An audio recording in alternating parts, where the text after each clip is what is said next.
Ever stop to wonder why, in the thick of a digital gold rush, some folks seem to hit the jackpot overnight while others barely scrape by?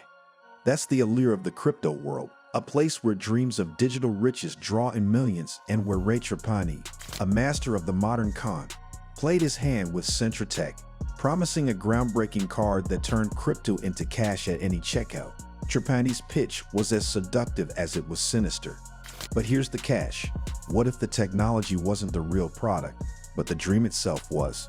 With every fake endorsement and fabricated partnership, they didn't just sell a vision, they sold the belief in instant wealth.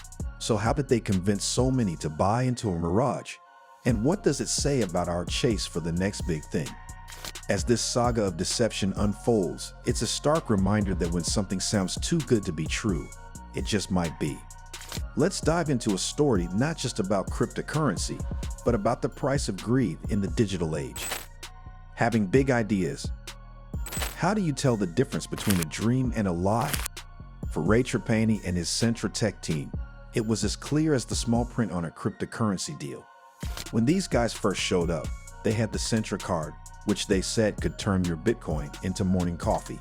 But here's where things get interesting. Their dream was built on sand. There are no tech giants behind them and no groundbreaking technology. Just three people who can make the impossible look like it will be the news tomorrow. They used the crypto craze as a stage to sell an amazing vision of the future.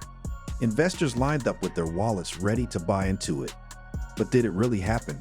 Or was it just a mirage?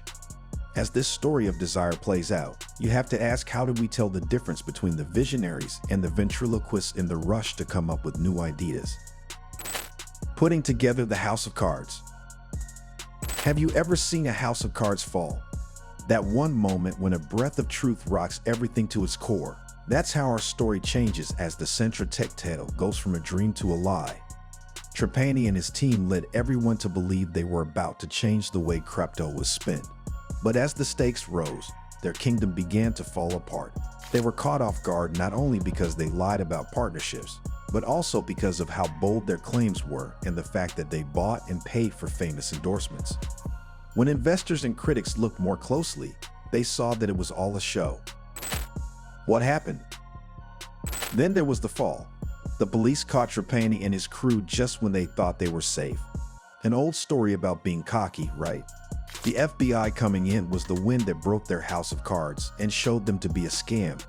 If you think you can trick everyone, this part of the story is less about the tech and more about the trap. As charges were brought and the truth came out, investors were left looking at the broken pieces of their hopes and dreams. It wasn't just a loss of money, it was also a breach of trust in the new world of crypto. The fact that they were so close to getting away with it is what has me scared. It makes you think, doesn't it? How many more people are walking the fine line between genius and fraud in their quest for new ideas? Aftermath and thoughts. We can think about what we can learn from the Centratech incident now that the storm has passed. It's the end of Trapani's story, jail time, fines, and a history that's in ruins. But the effects are felt outside of court. People in and outside of the crypto community should be aware of the risks of unchecked desire and the allure of the next big thing. It's important to remember that progress isn't just about breaking things and moving quickly, it's also about staying on the right road. When we look back, the Centratech story isn't just a lesson about crypto, it's also a reflection of how weak we are when it comes to greed and the never-ending search for money. We've come to the end of our look into the Centratech saga. This story isn't just a warning about the dangers of unchecked ambition in the crypto world, it's also a lighthouse that tells us to keep our eyes open as we travel the murky waters of innovation. It's a call for everyone to stay interested but wary, to question things that seem too good to be true, and to join the larger talk about the moral limits of new technologies. What do you think? Have you seen desire blur the lines between being creative and lying? Feel free to leave a comment and share your ideas. If this story spoke to you, please share it and subscribe.